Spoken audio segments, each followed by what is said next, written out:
But what I find is if you're not thriving in your workplace, it might be that you're just in the wrong environment.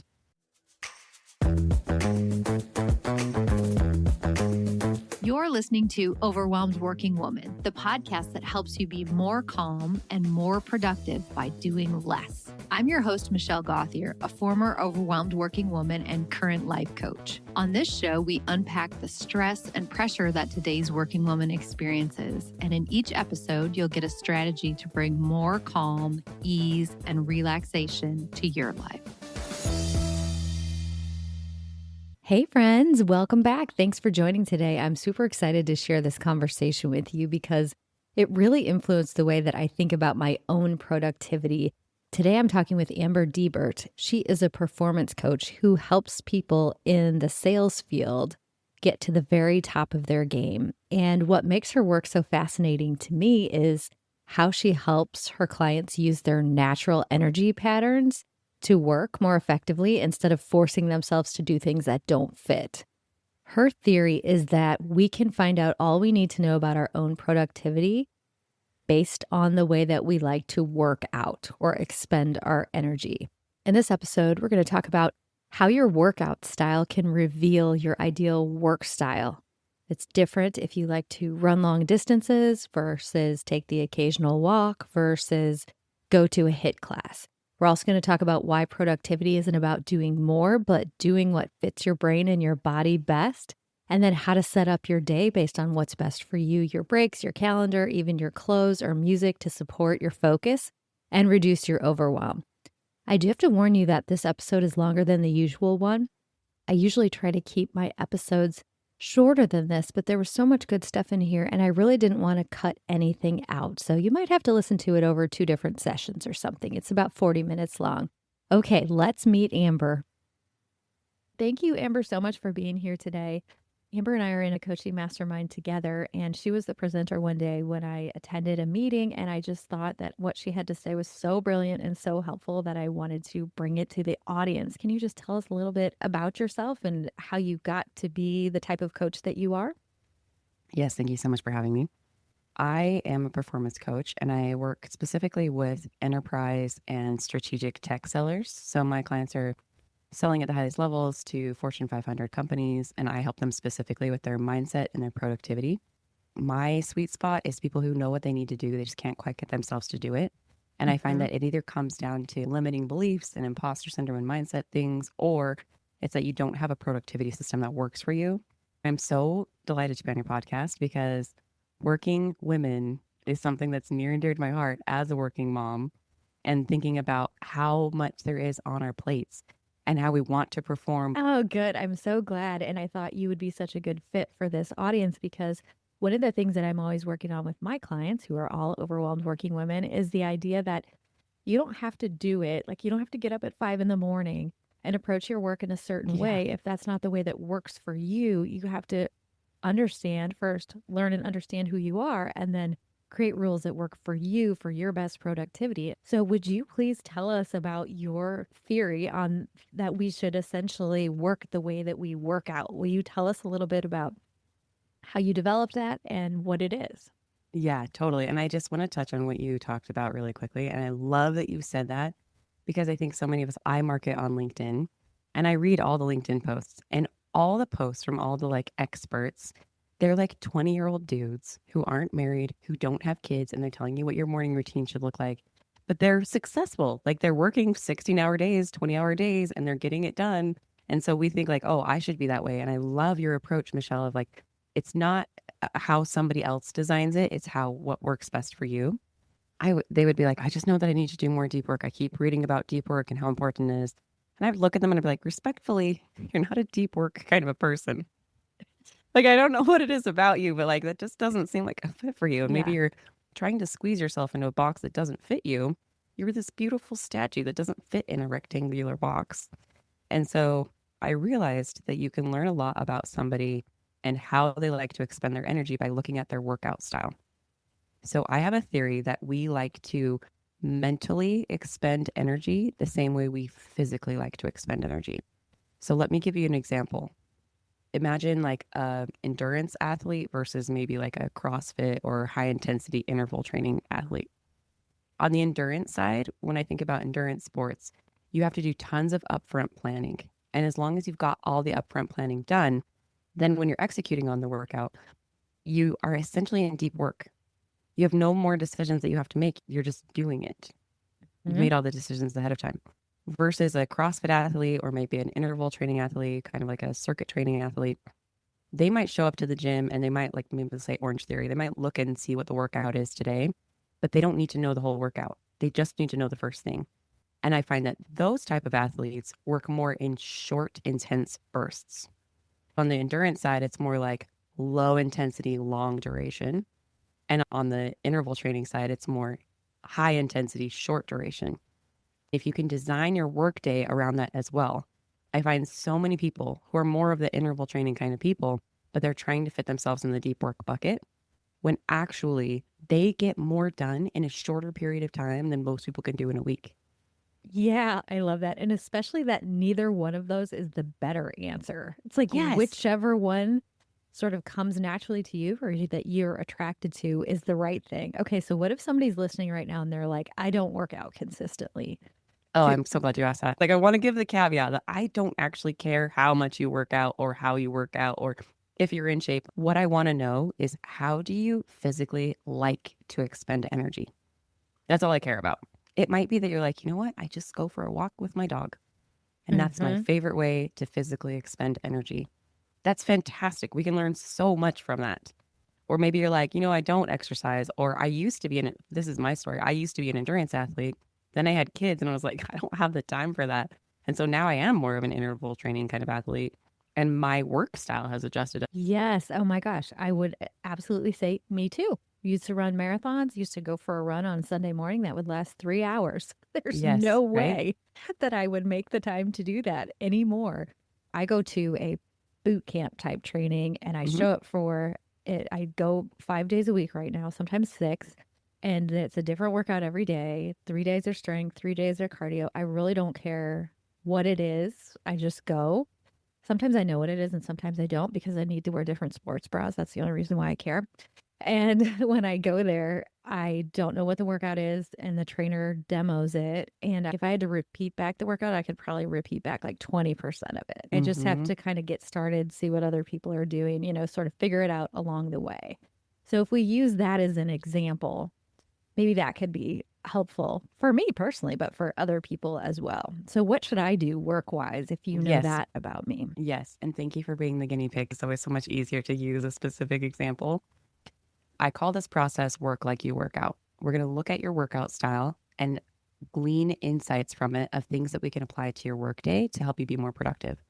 The way I think about it is that you have an internal blueprint for how your body likes to expend energy.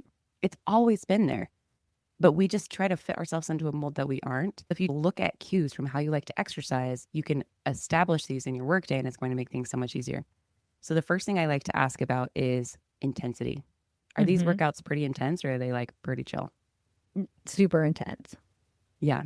Do you prefer to work in like short, intense bursts or do you prefer to have like slow, long work days? I would rather have the short, intense bursts. Yes. Which I find for a lot of entrepreneurs, they kind of naturally get into their right mode. So I've done this with a few friends of mine who are also coaches, and we find that they are working in a way that works really well for them. But I find that with corporate employees, that's not usually the case because they're trying to be something that they're not.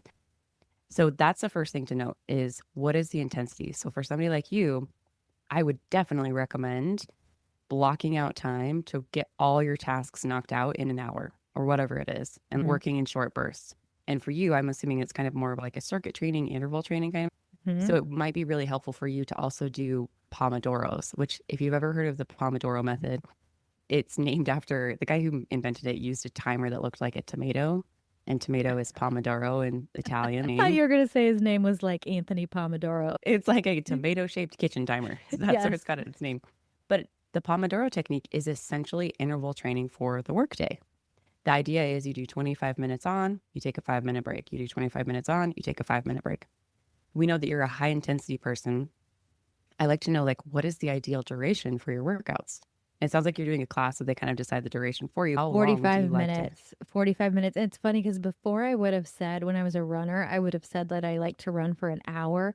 But if I could have gotten the same workout in 45 minutes, I would have done 45 minutes. Whatever's the most efficient way to get the most muscle, burn the most calories, like whatever I'm Yes, doing, I want it to be like the most efficient way to do it. totally. So what a lot of people don't know with the Pomodoro technique or don't give themselves permission is you can change the duration of the Pomodoro technique to whatever you want it to be. I Mm-hmm. had a client who was a writer, and so 25 minutes was too short for him. So he would do 45-minute focus session with a 15-minute break. Mm-hmm. You Yeah. can do, for me, for whatever reason, my workouts were 20 minutes, and 20 minutes was all I could do for my Pomodoros. Like 25 was too much, but 20 was the sweet spot. So it's really helpful to look at cues from how long you like to exercise. And that might be the cue for about how long you can focus in your workday. So for you, Michelle, like, you might have like an hour or 2 hour block of this is when I'm going to get all my administrative tasks done. And you might break up that block into, you can kind of toy with the different durations, but it might be a 45-minute work segment with a 5 minute break. And then maybe it's 25 and then 5 minutes and then 25 and 5 minutes. But toying with that duration can be really helpful as well. That is such a great point because when I had a corporate job, the type of job I had, I pretty much had meetings all day long. And you know, in the corporate world, how a 10 o'clock meeting goes till 11 o'clock, and 11 o'clock Hmm. meeting starts at 11 o'clock and goes till 12 o'clock. Having my own business has helped me learn that an hour-long meeting is too much. And I always do my client meetings for 50 minutes. And I think it's the perfect amount of time because, you know, when you're doing a client session, you have to be like fully engaged. You're not doing anything else. You're Hmm. really listening at this level Hmm. that's above and beyond regular listening. And so 50 minutes feels perfect to me because I need the 10 in between to Hmm. just reset and Refill your take a water little bottle, break. the Exactly. restroom, Yes, all send that stuff. And I notes. find because I work with a lot of people, I work with entrepreneurs, but I work with a lot of corporate people too. And for them to have even a meeting on their calendar where they have that 10 minutes is like, whoa. So I think it's good for them too to have the chance to, you know, Hmm. reset. I will never have a day ever again where I do 9 1 hour calls in a row. Know that Right. for sure. Maybe that was the Yeah. marathon runner in me who could do that, but oh my gosh, that was, I can't imagine anyone who loves that actually. That Right. seems crazy. So, do you like to make your own plan? Do you like to have somebody else decide the plan for you? Do you like to research other people's ideas and then make your own plan? And for you, Mm-hmm. Michelle, I love that you called out for yourself of like, I don't care what the workout is. Mm-hmm. You don't need to know what the workout is. Somebody else that's a trusted advisor has already decided it. I work with salespeople, and sometimes that comes into play as well. Some of them will be like, no, I have to make my own plan. It's going to be really important for you to make your strategy of how you're going to go after these accounts and how you're going to sell these deals. But others are like, no, I'd prefer that somebody else just tell me what to do. I'd prefer to sit on my Peloton and show up and have them give me the workout. And for those kind of people, I find it's really helpful to go out and find a trusted advisor who can Mm-hmm. basically set the blueprint for you of like, this is how to gain success in your role. Yes. Oh my gosh, absolutely. I would not just want to take direction from anyone. I would rather be in charge than take direction from someone who I don't trust. But when I trust someone as an authority on a topic, I'm like, great, you already done this. Tell me everything. I don't want to waste my time figuring something out when you already know it. I'd be much happier to just pay you to tell me. Yes. And now I'm like, I have too many constraints. I'd much rather just hire the person who can tell me how to do this because it's going to be Yes. so much faster, so much more fun. Like, yes, Yes. I'm perfectly competent to do the research, but I just don't have the time. Right. Ah, that makes so much sense. I feel so validated. Yeah. So then another interesting variable that I find is mismatched for a lot of my clients, at least. Do you like to work out with other people or do you prefer to work out on your own? Mine's 100% other people. When I like during COVID, I would try to do these kind of weightlifting, like stuff that I'm doing now on my own. And it was like I needed the structure. I needed to get in my car and go somewhere. And I know my friends are going to be there, but I go to different class times. So it's not the same people every time. I just need Hmm. other people to be there. Okay. And I love that you made that distinction because for some people, it's like, I go to be with my people. I go Mm-hmm. play pickleball because I get to hang out with my best friends. Mm-hmm. Or me and my buddy, we cycle every day. And that's because I want to hang out with that specific buddy. Other people are like, I don't care who it is. I just want to exercise with other people around. I want to feel like we're all in this together and there's some Mm-hmm. camaraderie. And that's an important distinction as well. So if Mhm. you're like you and I, where we work from our home offices, it's kind of just us, even having your spouse or your partner sit at the same desk and work with you can be really Mhm. helpful. Mhm. Going to a coffee shop where you feel like we're kind of all in this together, we're all working, can be helpful. I get Mhm. more done in virtual co-working sessions than I can in a whole week, just That in is, an hour, yeah. because I'm like, they're looking at you. They're going to see if you stand up from your desk, like, just stay here and focus on this. Yes. We're on Zoom, we're just muted. And I've had clients who do this with colleagues and other peers, but having somebody else there that you feel like we're doing this together can be really, really helpful. Yes, that makes total sense to me. And I don't have trouble getting started. Like if I was just here for a week alone in my house, I'm sure I would do tons of work. But there's something about the coaching mastermind you and I are in together is a great example of the kind of work where you're bouncing ideas off people. Has Mm-hmm. anyone ever done this? Does anyone want to Mm-hmm. try this? And it's just so helpful to have colleagues because that's something that you don't have when you're an entrepreneur. Well, maybe you do if you own a Mm-hmm. company with 100 people, but in my Yeah. case, Right. that's a Maybe. good tip too. And I really do enjoy working at coffee shops, even if I don't talk to anyone. Yeah. I do have a lot of clients who also are like, no, I just want to work out by myself. I don't want to be around other people. And for them, it's really difficult if they are required to go into the office. Mm-hmm. And so a lot of them have been able to work out arrangements where maybe they work from home in the morning, then they go into the office in the afternoon when they're like less focused. It's late in the afternoon, it's after lunch, they can be around colleagues and collaborate. Yeah, You are that's the a kind of great person that tip. needs to work out by yourself. Try to give yourself space to work by yourself. Me Yeah. personally. Yeah. Yeah. Okay, so we talked about a few different variables: intensity, duration. Do you like to make your own plan? I also like to know, how do you know what you're going to do every day? Mm-hmm. For some people, they have their, like, maybe they're a weight trainer and they're like, Monday is arms, Tuesday is back, Wednesday is legs, Thursday is core. They have a plan for each day of the week. Other people are like, I don't know, I think I have 30 minutes of exercise in me today and I'm going to jump on the Peloton and find a 30-minute exercise. Others are like, I just walk my dog. Others Mm-hmm. are like you. Do you have a set structure for what you do? Do you just go by your gut intuition? Because there are a lot Mm-hmm. of people who are like, I just kind of like tune into what I want and I do that. Oh my gosh, I literally can't imagine that for working. It's like the furthest from what I do. My personal process is I on Sunday I plan my whole week and the first thing I do is I go to my gym app and I look at the protocol for the week and I see that like Monday's arm day and Tuesday's hit and Wednesday's whatever. So I can Mm-hmm. just see these are the days. It doesn't really matter, meaning I'm going to go anyway. And Mm-hmm. then I look at all my client sessions, but my workout, what the workout is and what time I'm going is the literal first thing that goes on my calendar. So for someone like you don't necessarily need the structure of knowing what you're going to do every day, but you know that you're going to exercise every day. Yeah, and I think I know that over the course of the week, I'm going to do them all. So I don't care what day arm day Mm-hmm. is. I just know I'm going to hit all of the things that I want to do. But now that you're saying this, I also record podcasts every week, do interviews. I just know Yeah. over the course of a week, I'm going to record 2 podcasts at some point. And each week it's different, but I just know I do try to like have a general idea of when I'm going to do it. Now, you and I, this is like a structured setup time to do it. But if it's just me, I put it on the calendar, but I know every week I'm going to get that done.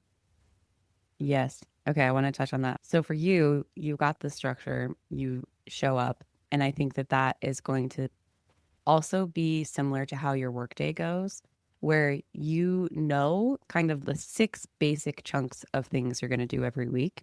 And for you, it Mhm. doesn't really matter which day they fall on, but you know that those things are going to happen and get done. Yes. For some people, where they have the kind of like, okay, Monday is this, Tuesday is this, like Monday is arms, Tuesday is back, whatever. For them, I like to have them set themes for each day as well, where like Monday might be your planning day. Or for some people hate planning. I also hate the idea of like the word planning just leaves a bad taste in my mouth. So I call it like list making day. I I'm see. just going to Okay. look at all my accounts. I'm going to see what needs to happen. I'm going to make all my lists. So Monday might be list making day for my clients. Tuesday might be like internal meetings. Wednesday is outreach. Thursday is follow up. Friday is networking, whatever it might be. But it's helpful Mm-hmm. to have a theme for each day if you're that kind of a person. And for the people who are more like go by their gut intuition, they have the hardest time in the corporate world because the corporate world doesn't value you using your gut intuition. But those people are some of the most successful people that I've ever worked with. So Mm-hmm. giving yourself permission to know that, like, and this is similar to how you work too, of like, you don't need to have a set structure of when you're doing things, but to have the trust in yourself that you're going to get it done, and allowing yourself the variability and the variety of giving yourself that. Because for some people, having a structure and knowing what you're going to do every day feels like there's so much friction. It feels like you're trying to put me in a box that I don't fit in. I need variety. I need the variability. And so for those people, it can be really, really freeing to just trust I'm going to get it all done. And I'm going to show Mm-hmm. up today and decide what it is I'm going to work on today. And I don't need to worry about trying to constrain myself. So I want to talk about your variable start time. Everybody tells you that you should time box your work. And what Mm-hmm. time boxing is you have your list of tasks and you take your first task and you schedule it on your calendar. And you take your second task and you schedule everything on your calendar. You time block, so you set aside a time for it. I have done this for myself as an entrepreneur. I've had my business for almost 8 years now. But I'd be very thoughtful about when's the best time for me to record my podcast. And I'd be like, Tuesday at 1:30 would be a perfect time for me to record my podcast. Inevitably, Tuesday at 1:30 happens. The calendar invite pops up. Time to record your podcast.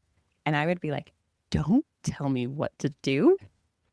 My Who boss are is you to so tell me what I mean. have to Yeah, do? exactly. Just because you told me I have to do it means I don't want to do it. I'm like, you're the one who decided this, Amber.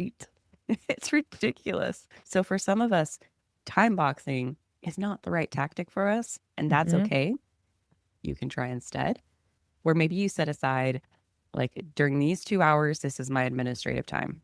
And I know I have these 5 tasks that I need to get done. Mm-hmm. And another really helpful tool is to decide in advance how long you'll let yourself spend on a task. Oh, that's good. I know I could probably polish that presentation for the next 4 days, but really, I probably only need 40 minutes to finish it off. Yes.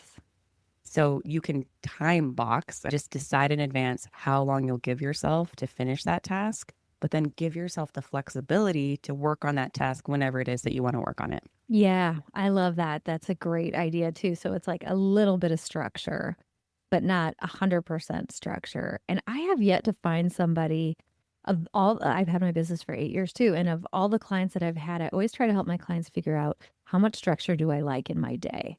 You know, do you Mm-hmm. like 80% structure, 20% structure? More creative type jobs, they usually like less structure, but they still need some. And I have yet to find somebody who's like, I like 100% structure. I want to know what I'm doing every minute of every day and have it on my calendar. And I feel like most planning methods are kind of that idea of that you Mm-hmm. have to do that in order to be successful. So I love that you're saying have that block, but then let yourself be the boss of what you work on first and how long you're going to work on it. Mm-hmm. Something I notice is when my clients, like let's say a client, I'm seeing my client Lauren on Wednesday at 11. And if she texts me and says, I can't do that time this week, I'm so sorry. Is there any way you could do Monday at 12? To me, that is like a non ask. I don't care at all. Like I've Mm. got my working hours. I want to see her during the week. It doesn't make any difference to me what day or what time she shows up on my schedule. And that has never bothered me, but I noticed that my clients seem to feel really bad about it. Yeah. And you're helping me realize that it's just like my workouts. Like, I don't care when arm day is. I just care that I'm doing arm day. I don't care what time I see Lauren. I just care that I'm seeing Lauren. So that's really eye opening to me about why that seems to really matter to other people, but it really doesn't matter to me. Yeah. Because they might be like a arm day is Monday, it's And Tuesday in kind of this a person. particular, yes, that is very true. That's probably exactly what she would say about herself. So, talking about the different variables that I like to look at, one last funny variable is I like to look at what clothes you like to wear and also any food or drink. Some Mm. of these matter to people when they exercise, some of these don't matter to people when they exercise. And just know Mm-hmm. if it does matter to you, like if you have a particular outfit that you like to wear when you exercise, it might be really helpful for you to have a particular outfit that you wear when you work. It Mm-hmm. kind of sets your brain and tells you that you're in that environment of like it's work time. Yeah. If you might really benefit from listening to particular music when you work as well. I do make myself the same drink, like this pre-workout mix and I put it in the same cup with the certain amount of ice and water and drink that and bring it into the gym with me. I would hate to work out without that. I forgot it the other day and I had to buy a little packet of it when I got there. I Yeah. still brought the cup with the ice, but I couldn't find the actual powder. So that is like a big thing to me. And I think it's like my brain and my body's way of saying, okay, now we're getting ready to work out. Yes. We're starting. Yeah, it might be really interesting to incorporate that into your work time as well. Like Yeah. whether it's a particular drink or a particular snack or something that you have at your desk, it's all these really small things that can cue our body that it's work time. Yeah. So for me, I use music. I have a particular playlist that I only listen to when I'm doing deep focused work. Oh, And interesting. I love listening to Hans Zimmer. He's Oh, a yeah. music, Yeah. I was movie going to say, does it composer. have words or is it just No. like, yeah, that's a great thought. Yeah, Never. So then your brain is like, okay, this means we're doing deep work. exactly. And because I only listen to that music when I'm doing deep work, now as soon as I hear that first song, I listen to Inception. Mm-hmm. And so as soon as I hear that first song, it's like my brain is like, okay, we're focused now. Another Mm-hmm. thing that I'm doing is I'm learning about how we tend to use different literal geographic spaces in our home for the wrong things. So we're working where we should be eating, or we're scrolling where we should be sleeping. Or for me, I'm like getting distracted where I should be working. And Yeah. so I'm experimenting with only sitting at this desk when I'm working and focused. As soon as I get distracted, start doom scrolling, like kind of my attention fades, I move away from my desk so that it cues my body that when I'm here, I'm working. And then I also, whenever I'm working, I have a rule for myself that I wear pants that have a button and a zipper. I love that. Cause then it just like nobody knows, but I know.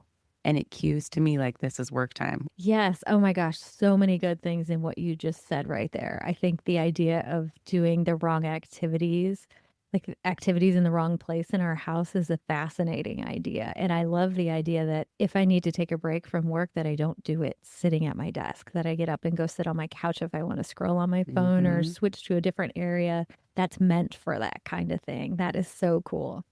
So many things that you're teaching me, I'm realizing, yeah, I do that. Like for me, it's earrings. When I'm going to work, I put on earrings. That's like my Yes, I love that. indicator. Yes, which are sitting on my desk right now because I can't wear them with my big headphones that I wear. And I also fill up a big pitcher of water and I have that with a glass. And when I sit down to work, I feel kind of panicky if I don't have that water sitting at my desk. Like I couldn't Yeah, walk into my kitchen that's 10 feet away. But I think that is like, okay, we're starting to get down to like a whole day of work. If there's a full pitcher of water, I love that means that. I'm getting to a full day of work. So I really didn't even realize that I was doing that.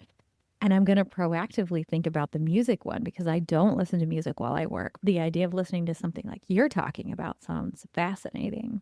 Yeah, it's different for everybody. I had one of my clients just messaged me yesterday. He's like, I got all my work done. I was listening to German beats. Like, I don't even know what that is. That sounds great. Or like other people are like, Yeah. it's trap music for me or lo-fi Yeah. beats or yeah, you can really be strategic about it. Yeah, like whatever works for you. And I think Hmm. at my workout place, when the music gets turned up loud, that's when we're really working out. It's definitely an indicator. Like when they're explaining the workout or you're saying hello or whatever, it might be on low. But then when it gets loud, it's like, okay, now we're seriously doing it. So I Hmm. love the idea of doing that at work too. Yeah. I'm going to try that. Yeah. I have ADHD and I've just got diagnosed a year and a half ago. And because I teach productivity, so I've been able to mask it for such a long time. But I was like, how come all these things that work for other people don't work for me? And so I Hmm. love what you're teaching, Michelle, of like accept yourself, optimize for you and who you are. And there's always a lot of pushback with this. So like, well, but you don't understand. Like, I can't really because they expect me to be something else and they need to perform in a certain way in order to be successful. And I just love talking about the other side of it. Like, okay, let's imagine Michelle, you know how you work best. You've intuitively figured this out for yourself. But let's imagine that you try to put yourself into someone else's box and you instead have to do the same thing at the same time every day. You have to have deep focus for 2, 3 hours. No, I mean, the opposite of productive. And also, I think it would make me hate a job that I actually love. Like, just that Yes. structure would be enough to wreck it for me, much less a Hmm. job you don't really like in the first place. Yeah. I had a client who was one of the top salespeople. It's really interesting working with salespeople because there's literally a leaderboard. Yeah. He was one of the top salespeople in his whole organization. And he works so fast and so efficiently. It's just how he does it. Same with his workouts, really intense, super quick. And so he would get his work done in like 3 hours. But then he'd stay sitting at his desk because he was like, it's not okay to work 3 hours. He was getting amazing results and working 3 hours, but he's like, you're supposed to work 8 hours. So he would just let himself sit at his desk and he would just deteriorate. And I was like, are you doing anybody a favor by letting yourself deteriorate, get in a worse position, not manage your energy by sitting at your desk for 8 hours? Absolutely Everybody not. wins when you optimize for your energy style and work 3 hours a day. Your team is not complaining. You're one Yeah. of the top performing people because Yeah. you've optimized for how you work best. And we Yeah. have to remove all these shoulds and all this societal expectation of who we think we should be because it's all 200 years old from the Industrial Revolution. What's Mm-hmm. most important to your team and your company is that you are performing at your best. Yes, I Give yourself agree. that permission. This is such a good episode for everybody to think about for themselves and then for the people who work for them or their kids or your spouse, to help them embrace the way that they really are kind of designed to work. Mhm. Is there one, if somebody were to just make one change or think about one thing, what do you think is the most important? I actually would be interested if somebody is feeling overwhelmed by this. I would want to know because the feedback that I usually get when people learn this is they're just like, it turns on a light bulb, it unlocks something in them. And I do a free workshop on this every month. And I had somebody come to my workshop and then email me a week later. And he was like, hey, can I just talk to you about what happened in the workshop? I was like, oh, yeah, of course. We get on the call and he's like, I just wanted to tell you, I got more out of that workshop than I ever expected. He's like, I'm trying to not be generous with this, but I think that my productivity has increased 70%. Oh my gosh. First of all, that's amazing. And the fact that the Right. person took the time to call you and tell you that, that's so Exactly. amazing. Well, I think what happens sometimes is because most of my audience is overwhelmed, overachievers, trying their best at everything. So Mm-hmm. sometimes something like this, that's a different way of thinking, can be like, I've been doing this wrong all along. Mm-hmm. I haven't been doing the right things for myself. How can I switch over? I'm in a position where I'm thinking of like where I used to work, that we had call centers and people had to work certain hours and they didn't have a lot of flexibility. So that's why I'm thinking, if you're not in a position or if you feel like Mm-hmm. you've been doing it wrong this whole time, what's a Mm-hmm. different way they could do? Yeah. I'm going to, again, sort of answer your question, Yeah, but I okay. want to just reiterate what you talk about, which is accepting yourself. For that person who's like, this sounds amazing, but I can't do that because of the constraints that I'm under, Mhm. I want to just reiterate everybody wins when you are at your best. Let's imagine that you are working in a way that doesn't align with you and your energy and you burn out. You don't benefit when you burn out. Your team does not benefit when you burn out. Your manager doesn't benefit when you burn out. Your company doesn't benefit when you burn out. Your family does not benefit when you burn out. But let's imagine that you do set some small boundaries at first. Just small boundaries, start to protect your energy, start to work in a way that aligns with you. Who benefits? You feel much better. And now you're bringing your best self to your work. So your team is benefiting. Your manager is happier because you're performing better than you've ever had before. Your company benefits from this and your family benefits from this. Mhm. It feels so counterintuitive. And I don't understand why. I'm in the same boat of like, no, there's no way that I can take care of myself first. But when you protect yourself and your energy first and put yourself in a position where you are operating at your best, literally every person around you wins. Yes, I love that. I think that's perfect because the way that you are, and I'm talking to everyone listening, is right. Like the whatever it Yes. is that you are, there's nothing that's wrong. And if you go in with the assumption of accepting that and knowing that it's right, then you can become this next level version of yourself where you're really working in the way that you prefer. Oh my gosh, Amber, Yeah. I could talk to you all day. This is such a fascinating topic. I Yeah. absolutely love it. Can I give one more analogy for those people who Yes. feel like they're just like banging their heads against the wall? Yes. I, for whatever reason, love to think of people like plants. So in my office here, I've got a bird of paradise. It's like this giant tropical plant. And then also next to it, I've got a snake plant. The snake plant, I don't have to water this thing. Like it could go for 2 months and it will thrive. It's also really far from the light source. And it's just like doing its thing. It's having a great time over here. Meanwhile, the bird of paradise needs water like every couple days. Like I live in a desert. And so this thing, I really love my tropical plants, but it is not thriving here. It needs water all the time. And I think about people the same. Let's imagine like this beautiful tropical plant versus a cactus. Is the cactus wrong for needing less water? Mm-hmm. No. Like there are people out there who are like, you know what? I don't need to collaborate as much as other people. I want you to give me the assignment and trust me to do it, and I will take care of it. Versus maybe there's a tropical plant out there that needs a lot of water. And are they wrong for needing a lot of water and support? Absolutely not. But what I find is if you're not thriving in your workplace, it might be that you're just in the wrong environment. It Mm-hmm. might, you just need more water. And the desert's not a bad environment for cactuses, but it's not great for tropical plants. And so just knowing who you are and what you need can be the biggest unlock to finding the success that you're looking for. I love that. That is such a great analogy.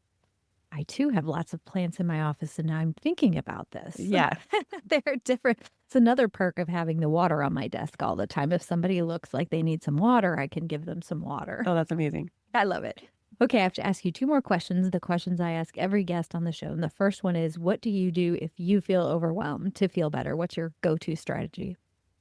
I feel overwhelmed all the time with ADHD. And my go to strategy is two things. Number one, I need to make my tasks more clear. Okay. To me, overwhelm happens when I either something feels too big, like I can't even do it, or it's just like too confusing. I don't even have the brain cells to figure out what's happening here. Number one, I add clarity. Rather than writing out presentation on my task list, like what actually needs to happen with this presentation? Is it finish the presentation? Is it review the presentation? Is it add photos to the presentation? So, number one, I add clarity and make it really easy for my caveman brain to read it and know exactly what needs to happen with just one Mm-hmm. brain cell. The second thing I do is I break down my tasks much smaller. You can break down your tasks as small as you want. Sometimes when I'm really hesitating to do something and I'm procrastinating, like making a presentation, let's say, I'll say like step number one, log into Canva. And I write that Mm-hmm. on my task list. And do you know the dopamine hit I get from crossing that off? Right. Yes, I do. Yeah. You can break them up as small as you want and make them as easy as you want. And sometimes just getting the inertia going and making them super clear and super small to the point that I just want to cherry pick every task. Like, well, I can log into Canva, like, watch me go. Cross Yes. that off, get a dopamine hit. The next one is like, brainstorm ideas. Like, well, I can do that. Like, watch me Yep. go. Process. Absolutely great. It feels like in order to treat overwhelm, you just have to keep making it smaller and smaller until you get to the feeling of, oh, that's totally doable. I can do Yes, that. yes. Okay. And then second question is, what is something that you do to consistently save yourself time or just do less? So lately it's AI. Tell us how you use AI. I use AI for everything. So I use typically ChatGPT and Claude. Claude tends to be better. So I create a lot of content.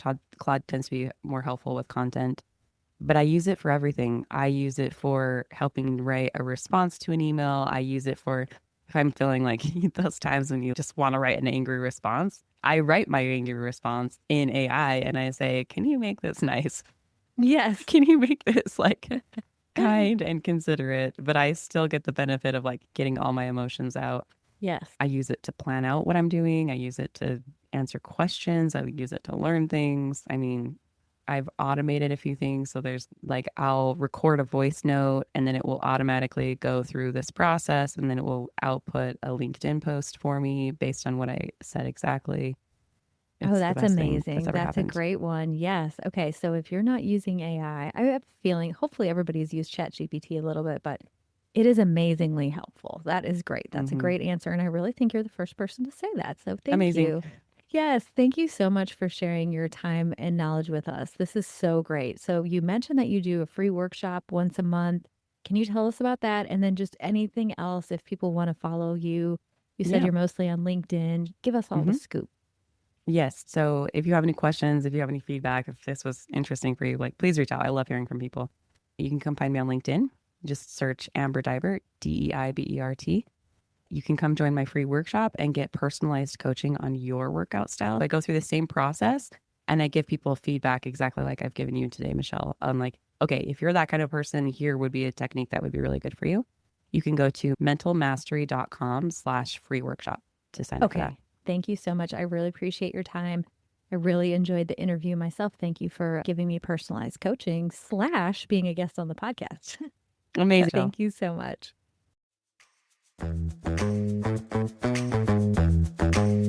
Thank you for listening to the Overwhelmed Working Woman podcast. If you want to learn more about my work, head over to my website at michellegothier.com. See you next week.